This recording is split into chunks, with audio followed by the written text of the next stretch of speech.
ہمارے بابا 4-5 دنوں سے گھر نہیں ہے اور پتہ نہیں انہیں کوئی لے گئے اور ہم لوگ بہت مس کر رہے ہیں اور ہم لوگ بہت ہی پریشان ہیں اور جہاں پہ بھی انہیں جلدی لے آئے۔ بسم اللہ الرحمن الرحیم۔ میرے جلتے ہوئے ملک کے شہریوں، میں نے ہمیشہ یہ کوشش کی ہے کہ حق اور سچ کی بات کہوں۔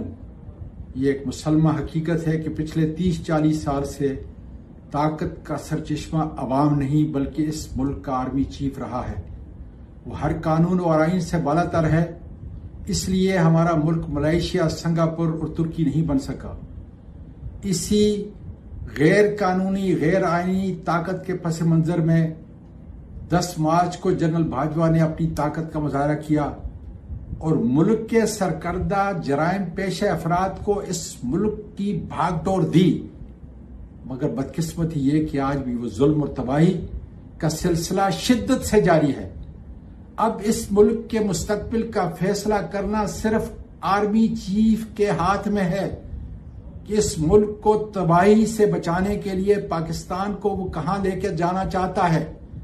مجھے سب سے زیادہ تشویش اس بات پر ہے، ایک محب وطن شہری کی حیثیت سے، کہ ان چند افسران کی وجہ سے جو اپنے آپ کو قانون اور آئین سے بالا تر سمجھتے ہیں، غیر قانونی اور ظلم اور جبر سے بچے کے دل میں اپنی افواج کے لیے نفرت پیدا ہو چکی ہے۔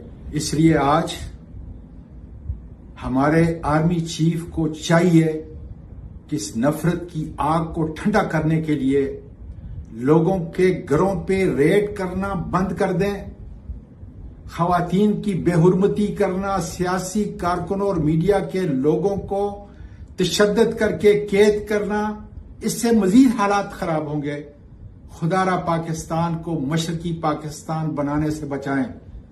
میں پاکستان کے ہر شہری سے اپیل کرتا ہوں کہ کسی بھی شخص یا افسر کا غیر قانونی حکم نہ مانیں اور اپنے ملک کو حقیقی آزادی دلانے کے لیے عمران خان کا ساتھ دیں۔ پاکستان پائندہ